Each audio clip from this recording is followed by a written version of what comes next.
Assalamualaikum warahmatullahi wabarakatuh. Perkenalkan, nama saya Nimas Naila Jasmine dengan NIM 25080574245 dari kelas 2025C.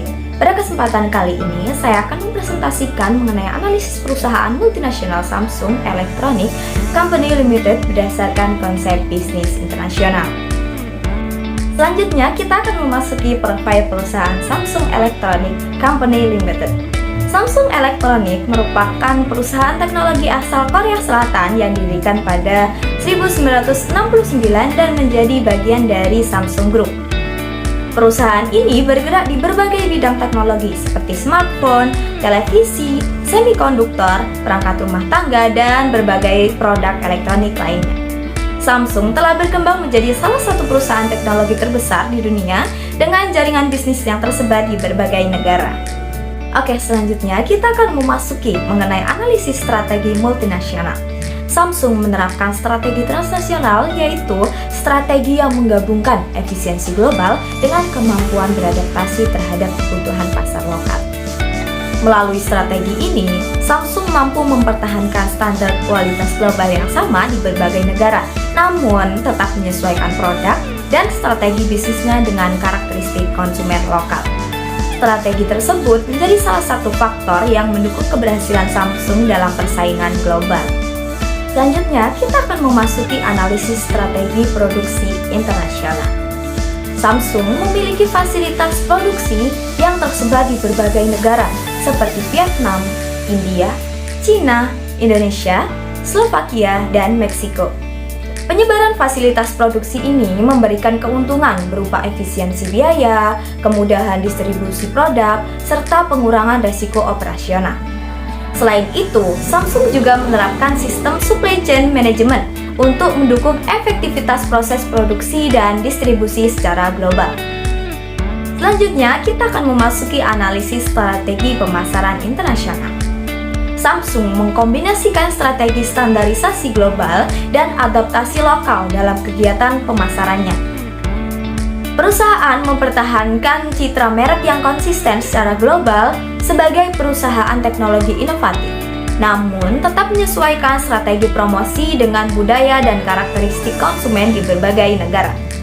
Salah satu contohnya adalah penggunaan BTS sebagai brand ambassador global yang membantu meningkatkan brand awareness Samsung di pasar internasional. Selanjutnya, kita akan memasuki analisis strategi SDM internasional. Samsung menempatkan sumber daya manusia sebagai salah satu aset utama perusahaan. Untuk meningkatkan kualitas tenaga kerja, Samsung menyediakan berbagai program pelatihan seperti pengembangan kompetensi serta pengembangan kepemimpinan. Selain itu, lingkungan kerja yang multikultural membantu perusahaan menciptakan inovasi dan kolaborasi dalam skala global. Selanjutnya, kita akan memasuki analisis manajemen keuangan internasional. Sebagai perusahaan global, Samsung menghadapi berbagai tantangan keuangan seperti fluktuasi nilai tukar mata uang dan perubahan kondisi ekonomi dunia.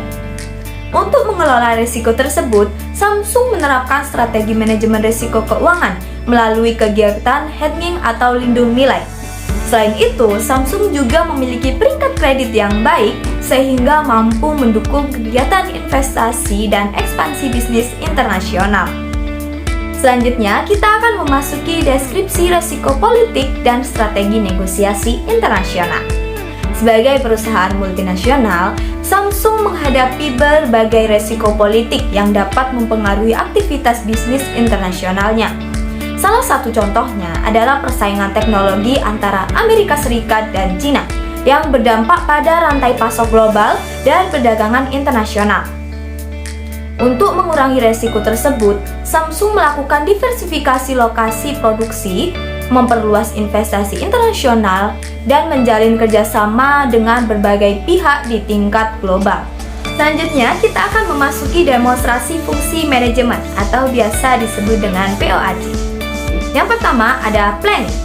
Samsung merencanakan pengembangan bisnis jangka panjang melalui investasi pada teknologi masa depan seperti AI, semikonduktor, dan perangkat pintar. Perusahaan juga menyusun strategi untuk mempertahankan daya saing di pasar global. Yang kedua, ada organisasi. Samsung membagi kegiatan bisnisnya ke dalam berbagai divisi dan unit usaha yang memiliki tugasnya masing-masing. Struktur organisasi yang jelas membantu koordinasi operasional perusahaan di berbagai negara. Yang ketiga, ada aktuante.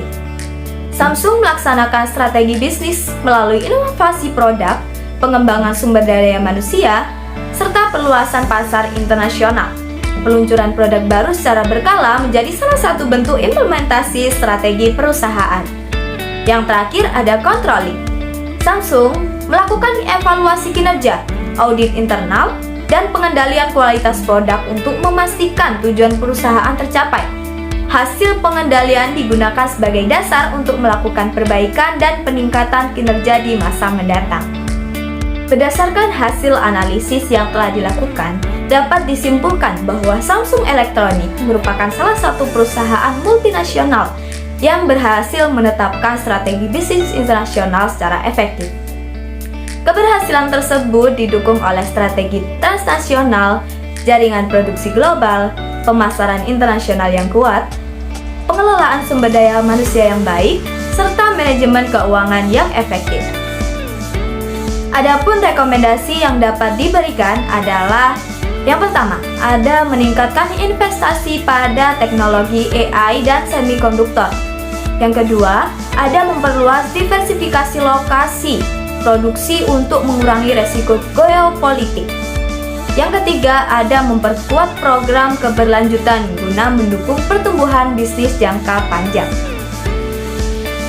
Demikian presentasi yang dapat saya sampaikan. Terima kasih atas perhatian yang diberikan. Wassalamualaikum warahmatullahi wabarakatuh.